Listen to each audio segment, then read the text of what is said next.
We talk about guitar taps going way back to Nursery Cryme with Genesis and former guitarist Steve Hackett. I'm John Beaudin from Rock History Music.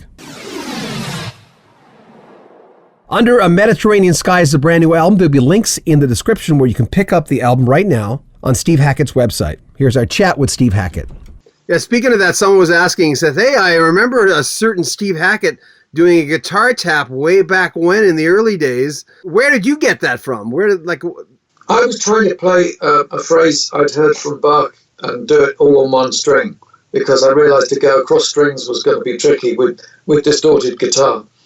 You know, you get this intermodulation, things blur if you're doing it across strings. You can do that with acoustic guitar, but you can't do it with electric, not if you've got distortion.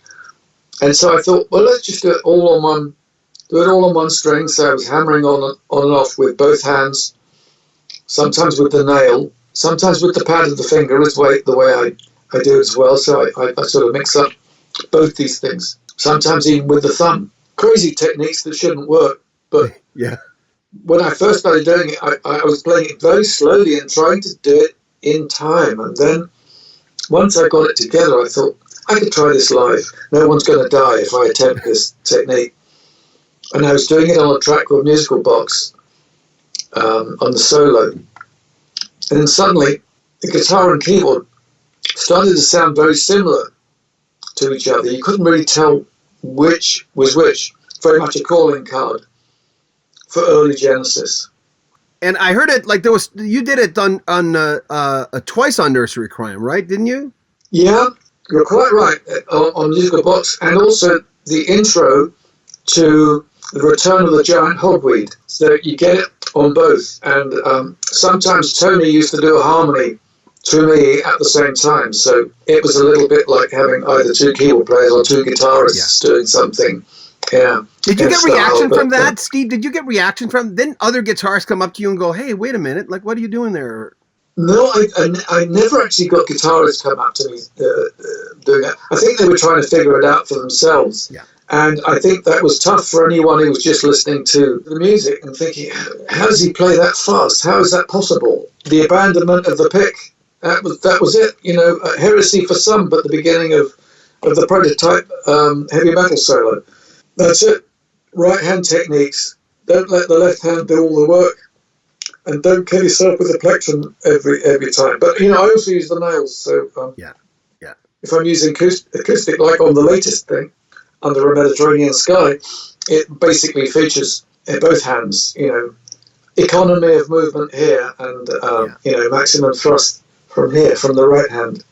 Adriatic Blue has, to me, that was almost dreamlike. And I kept going, oh, I need this album right now. But I love that song. Well, I'm glad you like that. That's number 2, and it's just a guitar piece. When I was touring with a band called Jabe, Hungarian band, we got to travel in Croatia, and we visited Dubrovnik, which, funnily enough, my father painted. And for years at home, we had this painting of the rooftops of Dubrovnik, and then there's a fort in the distance, and we played in the fort. But there was just something about the sea around Croatia and the Adriatic, which is part of the Mediterranean. So I realised I probably could have orchestrated that track, but I thought it's important to have these kind of the big ones, the big orchestrated tracks, punctuated by these guitar tracks that self-orchestrate. So the guitar is a the nylon, the classical is a small orchestra within itself. So I wanted to make that as self-sufficient as possible. But it starts out, and it's really, if fanfares are possible on a nylon guitar, then that's really what it is. I'm after heroic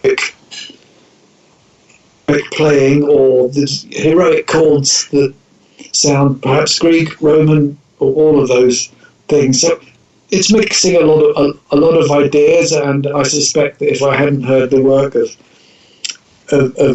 Segovia orchestrating the guitar, because of the difference in tones that he managed to come to, very, very bright, very, very mellow, sometimes just strumming with the thumb and working with reverb,